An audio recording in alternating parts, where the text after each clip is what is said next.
why is it so challenging to get leaders of organizations to really understand and make decisions about the importance of cybersecurity and what it means for their business, their organization, and their vision? Uh, well, business leaders are business leaders, and they're not IT people. They don't understand IT. They oftentimes may even think that technology people talk over them with the words that they use. So, really, in order to help a leadership of an organization understand the cybersecurity concerns that are here today and for as long as we'll probably ever be here and longer, you've got to really get in there and educate them and teach them. And sometimes even the IT, if you have a department or whether it's an outsourced IT, or maybe you don't have any at all, maybe they just don't know all the vulnerabilities that are currently out there and how to mitigate them as well. So, you have to educate them, and you have to educate them significantly. And then you have to help them realize that concern, that risk, that vulnerability in the process of working on a strategy for the organization. So not only are you working on the strategy, you're using the technology to drive the strategy, but you're also using the technology securely so it doesn't interrupt the strategy. Yeah, definitely. Why do you think when it comes to IT teams, and I mean, every organization is a little bit different, but why do you feel like they work in such a bubble? I mean, we see it all the time, and it's, nothing wrong with it, but why do you think that is? Why do you feel like they're kind of siloed from a lot of the new things that we see on a regular basis? Sure. It's easy when you are in a position, if we're talking about an internal team, and I was once part of an internal team for a healthcare organization, it's easy just to do what you do every day and just keep on trucking. It's a different mindset to be seeking out new opportunities to mitigate vulnerabilities that continuously develop every single day. It's like every day we're coming out with a new vulnerability, or we're hearing about a new vulnerability, or we're hearing about an exchange issue that's a massive vulnerability that's been sitting around, or whatever it may be. But it's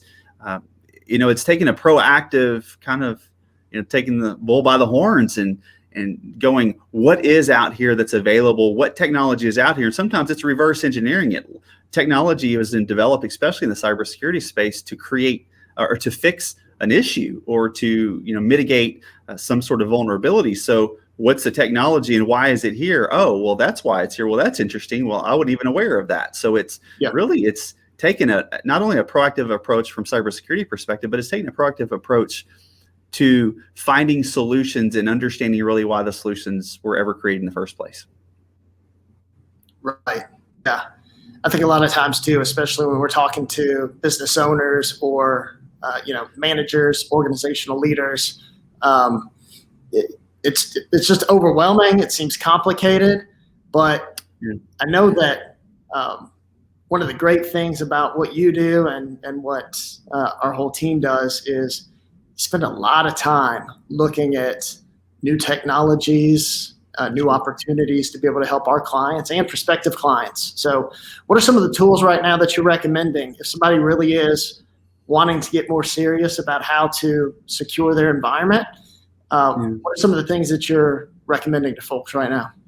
Well, it used to be that you throw a firewall into your organization, you put antivirus on your computers, and you're good. Everybody's happy. The antivirus is going to catch anything that's bad. And what we know really is that's just not enough. Firewalls are important. Configurations are important. And antivirus does have its place. It's just a little delayed. So in order for an antivirus to really function, something has to be implanted on your computer and it has to run. And that's like, just allowing the thief to come in, but wait for them to actually steal something before you stop them. And so that it's just a delayed technology. And so what's happened is we've turned into an environment where we just don't trust anything unless we've given it explicit permission to run. And that zero trust environment is really the next thing to be utilized by organizations, small and large. And it's a bit at times abrasive in its appearance, because that means that if I have to run a new app or I want to install something, it won't let me. And that's true. That's why it's there. It's to protect you from downloading something that you thought was okay, but it really wasn't. So it's stopping that, and it's saying, hey, you need to ask for permission to install this. And the reason is you want to check to make sure that it's not something malicious. And if you just thought about the value of your organization, that power to be able to stop that before it actually happens is pretty significant. So we're moving away from the more passive antivirus approach. I still say it's quite passive, even if you tell me that you have the next generation antivirus endpoint detection response that's managed. It still has to allow something to happen before it catches some sort of behavior or something along those lines. Whereas with a zero trust environment, where you are providing permission as needed to applications, otherwise they don't get to run or function, it significantly decreases the likelihood that you will have some sort of adverse effect from a bad file downloaded. Yeah, definitely. I know we've had some calls with IT leaders around the area, really all around Central Kentucky recently. What's been their feedback in relationship to the conversations about this new zero trust application that we have? Well, it's kind of like what you were talking about earlier, and how people in the IT world, they just get stuck in doing what they do every day, and they have a lot to do, and they have got a lot to manage, and they're managing file shares and printers and PCs and potentially servers and switches and everything else.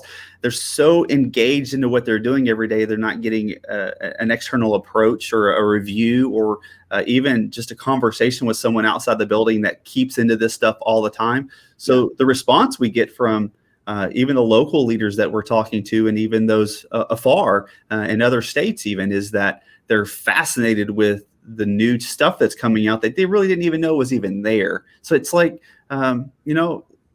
if you don't know something's available, you're going to think you're fine, and you're going to think you've got everything that you need.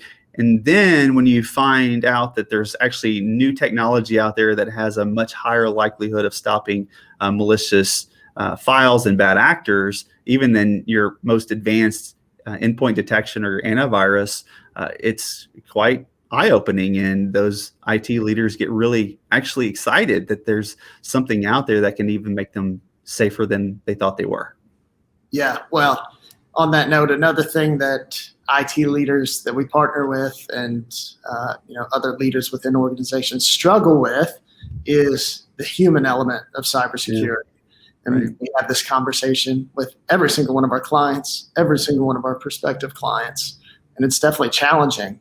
What are some of the things that you typically suggest, maybe some of the tools that you suggest for folks who really need a way to be able to educate and create an awareness within their organization? Yeah, we have some really neat solutions that provide an overall structure to cybersecurity training. The human element is an incredible concern. They are your best people, but your best people even make mistakes, and you don't want one of those mistakes to take down the whole organization. So our plan is to help people learn and to educate. And you do that through some sort of structure where there's even gamification processes in place, where you get a score, and you train by doing phishing assessments. You train through micro trainings weekly or monthly or quarterly, or even newsletters that you deliver through an automated approach, so that it takes the work out of educating and creates it in an automated environment that is simple to manage and can actually make a significant difference in your organization. And the gamification process of that actually can create some competition inside the organization. What can we offer at this point to be able to help folks moving forward that might be ready to get a little bit more serious about their cybersecurity situation? Sure. I think that one of the most important things you can do instantly, and we can do even over the phone, is having a conversation and a complimentary cybersecurity review, where we ask questions about solutions that you have in place or you don't have in place. We help you understand the value of those elements, those applications or policies and processes, and help you understand how to create a cyber secure environment And then also, talk about the educational aspect and things of that nature to see if there are gaps. The most important thing you can do is assess, see where the gaps are, and then find a solution that will fit the gap. But if we just sit back on our heels and just hope and pray, well, we see what that happens. And even the best of the best, being breached is, you can be doing everything you can and still be breached. So there's nothing that's going to keep you 100% certain of not having a breach, but you can do a whole lot in between where you are and where you could be that would significantly reduce the risk, the likelihood, and keep your business running. Yeah, that's great. Well, I think that's a great thing to offer. So if there's anybody that's watching this or listening to this, and they're finally to that point, whether it's recent news, whether it's something that's happened internally, and you're ready to start taking your cybersecurity a little bit more seriously, we want to offer a complimentary cybersecurity assessment, and that can range from over the phone to a deeper in-person meeting.